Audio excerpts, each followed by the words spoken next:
Hello and welcome back to my channel cooking with family. आज मैं बनाने जा रही हूँ खीर और दाल भर की पूड़ी, चने की दाल की पूड़ी। तो आइए वीडियो शुरू करते हैं।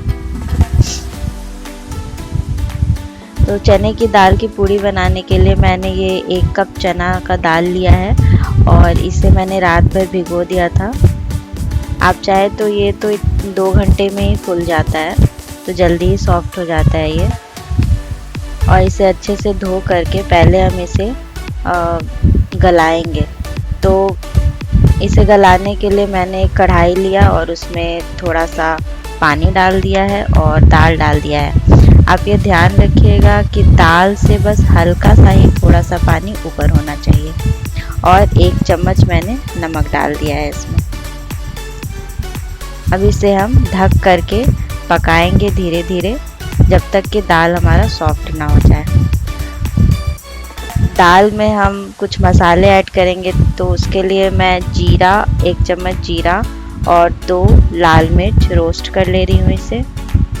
इस तरह से इसे 5 मिनट रोस्ट कर लेंगे तवा पे और फिर इसे हम कूट लेंगे। इस तरह से कूटा हुआ मसाला जब दाल में आप मिक्स कीजिएगा तो उसका टेस्ट बहुत ही अच्छा आता है। अब दाल चेक कर लेते हैं और इसमें तेज पत्ता डाल देते हैं। ये तेज पत्ता डालना मैं भूल गई थी। आप जब इसे स्टार्टिंग में जब पानी और दाल डालें तभी उस समय ही ये तेजपात डाल दें। अब इसे हम चलाएंगे। ये पानी पूरी तरह से सूख जाता है तभी हम इसे उतारते हैं। तो इस तरह से दबा कर देखेंगे दाल सॉफ्ट हो गया है। तो अब हम फ्लेम को हाई करके इस तरह से पूरी तरह से इसका पानी ड्राई कर लेंगे। तो ये देखिए पूरी तरह से दाल कितने अच्छे से गल चुका है। ये भाप की वजह से कैमरे में उस तरह से हो रहा था। अब यहाँ पे मैं खीर बना लूँगी। तो खीर बनाने के लिए मैंने चावल को 1 घंटे के लिए भिगो दिया था और मैंने लगभग 100 ग्राम चावल लिए थे। तो 1 घंटों के भिगोने के बाद चावल, यदि आपके पास खीर वाले छोटे चावल हैं तो ठीक है, वरना अगर आपके पास थोड़े बड़े चावल हैं तो आप इस तरह से भीगे हुए चावल को इस तरह से हाथ से मसल के तोड़ सकते हैं। तो ये छोटे छोटे दाने में कन्वर्ट हो जाएंगे, तो फिर ये इससे खीर बहुत ही अच्छी बनती है।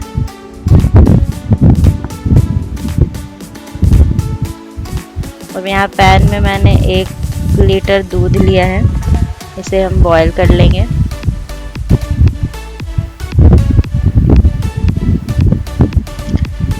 मैंने 100 ग्राम चावल के लिए 1 लीटर दूध लिया है।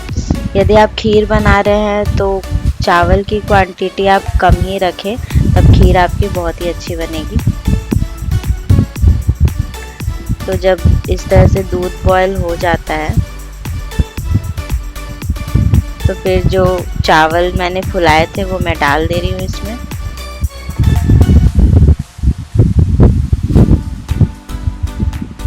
और अब इसे अच्छे से चला लेंगे।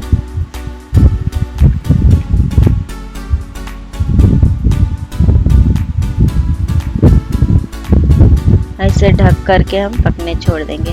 और ये जो दाल मैंने पकाए थे उसे मैं इस तरह से मिक्सी में मैंने ग्राइंड कर लिया है ठंडे होने के बाद। तो देखिए बिल्कुल ही सत्तू की तरह ये बन गया है। अब इसमें जो मैंने मसाले रोस्ट किए थे उसे मैंने कूट लिए थे, तो वो इसमें मिक्स करेंगे। 2 से 3 चम्मच मैं इसमें मसाले ऐड कर ले रही हूँ और थोड़ा सा स्वाद अनुसार नमक डाल रही हूँ और इसे मिक्स कर लेंगे। अगर आपके पास धनिया पत्ती है तो उसे भी महीन महीन काट के आप इसमें ऐड कर सकती हैं। अगर आपके पास कसूरी मेथी है तो वो भी आप इसमें डाल सकती हैं। खीर को पकते हुए लगभग 10 मिनट हो चुके हैं। तो अब हम इसमें, ये देखिए खीर को पकते हुए 10 मिनट हो गए हैं। तब इसमें मैं मखाने ऐड कर रही हूँ। मैं ये मखाने इसी तरह से ऐड कर दे रही हूँ। आप चाहे तो इसे एक बार घी में रोस्ट करके भी ऐड कर सकते हैं, बट मैं इसी तरह ऐड कर दे रही हूँ। मखाने डाल के लगभग 20 से 25 मिनट हम इसे पकाएंगे।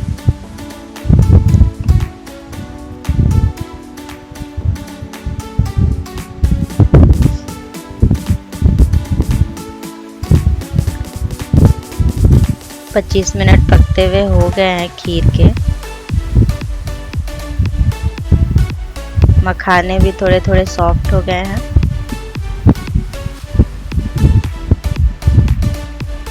तो अब इसमें इलायची पाउडर डाल देंगे 1 चम्मच, और ये कुछ ड्राई फ्रूट्स मैंने कूट लिया था तो मैं उसे डाल दे रही हूँ। इसमें मैंने आलमंड डाला है, वॉलनट डाला है, और आपके पास अगर काजू किशमिश वगैरह भी है तो वो भी आप ऐड कर सकते हैं। ड्राई फ्रूट्स आप अपनी चॉइस के ऐड कर सकते हैं।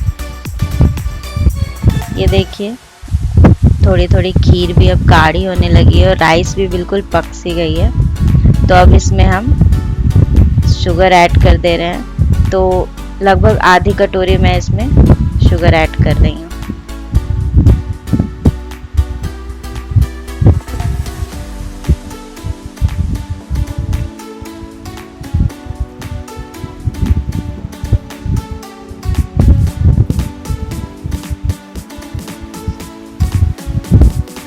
तो खीर बिल्कुल तैयार है अब, क्योंकि इतनी कंसिस्टेंसी खीर की बिल्कुल सही है।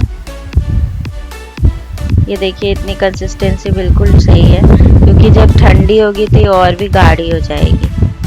तो खीर हमारी बिल्कुल तैयार है।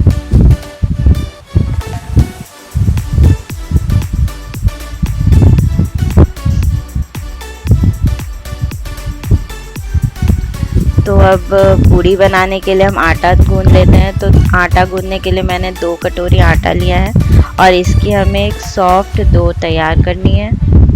हार्ड डो तैयार नहीं करनी है, सॉफ्ट डो बनानी है। थोड़े थोड़े पानी डाल के हम इसे सॉफ्ट डो तैयार करेंगे, एकदम सॉफ्ट आटा गूंद लेंगे।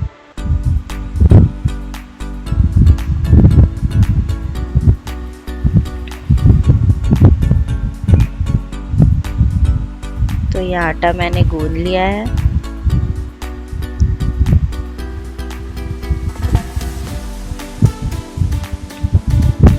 ये देखिए इस तरह से सॉफ्ट होनी चाहिए। मैंने आपको पहले बताया था कि आप चाहे तो इसमें कसूरी मेथी भी ऐड कर सकते हैं, और चाहे तो आप धनिया पत्ती पतली छोटी छोटी धनिया पत्ती भी काट करके आप महीन महीन से ऐड कर सकते हैं। तो मैंने यहाँ कसूरी मेथी ऐड कर लिया है 1 चम्मच। अब मैं पूड़ी बनाऊंगी तो इस तरह से बॉल बनानी है, छोटी सी मीडियम साइज की बॉल लेंगे हम।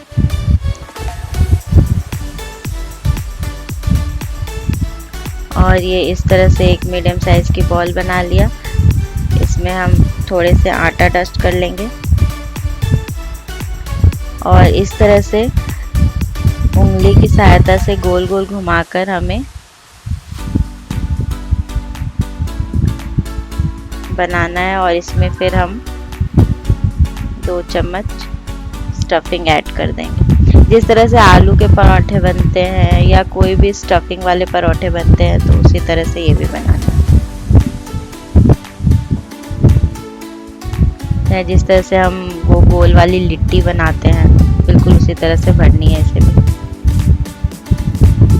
अगर आप देख रहे हैं कि थोड़ी थोड़ी अगर किनारे से ये फट जा रही है, तो आप उसमें थोड़ी सी आटा लगाकर आप उसे अच्छे से दबा करके बंद कर दीजिएगा, तो वो ठीक हो जाएगा। पहले इस तरह से हाथ से दबा लीजिए, जिससे कि जो जितनी भी स्टफिंग होती है वो अच्छी तरह से चारों तरफ फैल जाती है। उसके बाद धीमे हाथों से इसे बेलें। देखिए इस तरह से धीमे धीमे बेलें। हार्ड हाथों से नहीं बेलना है, धीरे धीरे हाथों से बेलना है, ताकि पूड़ियाँ ज़्यादा फटे नहीं। ये एक पूड़ी मेरी तैयार हो गई है। एक और पूरी मैं बना लेती हूँ। इस तरह से मीडियम साइज के मैंने बॉल बना लिए।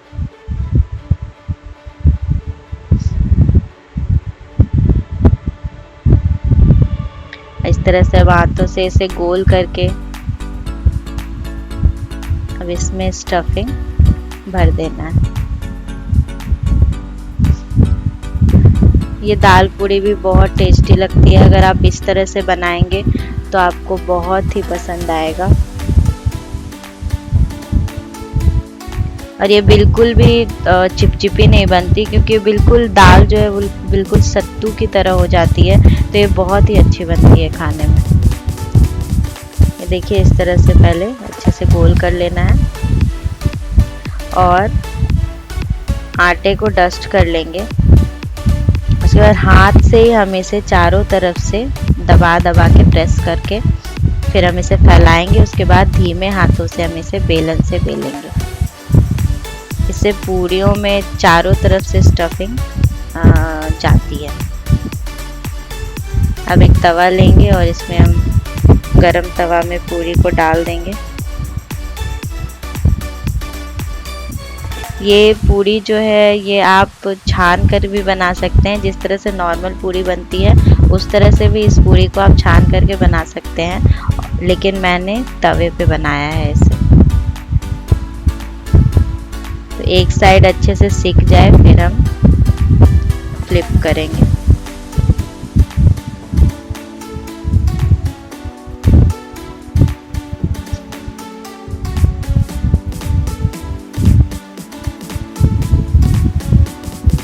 एक साइड सिक गई है तो मैंने इसे फ्लिप कर दिया है। आप चाहे तो जो भी रिफाइन ऑयल यूज़ करते हैं तो रिफाइन यूज़ करें, लेकिन मैं यहाँ घी यूज़ करूँगी।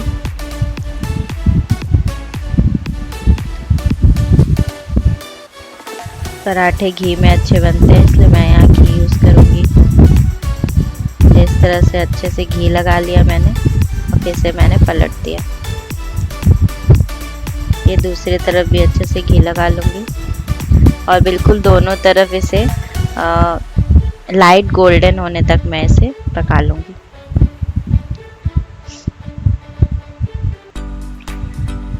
ये देखिए गोल्डन होना स्टार्ट हो गया है। ये गोल्डन चित्ती जैसी आ जाती है।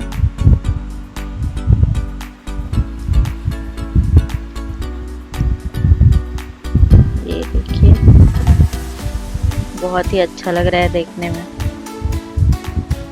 खाने में भी बहुत टेस्टी लगेगा।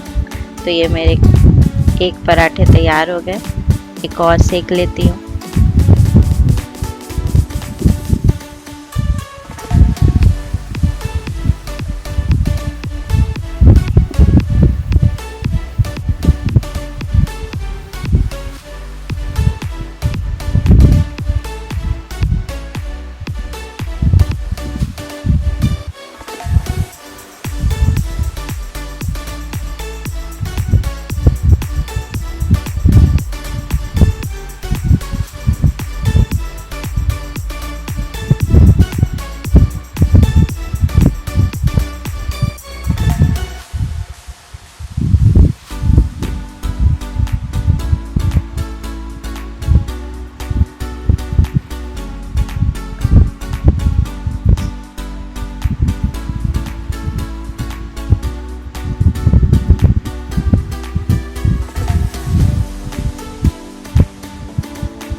तो ये हमारी खीर, ये देखिए ठंडी होके खीर कितनी गाढ़ी हो गई है। तो ये हमारी खीर और पूरी रेडी है खाने के लिए। आप भी इसी तरह से खीर पूरी घर पे बनाइए, ये बहुत ही टेस्टी बनती है। और कमेंट बॉक्स में ज़रूर बताइए कि आपको हमारी रेसिपी कैसी लगी। फिर मिलेंगे एक नई रेसिपी के लिए। Thank you.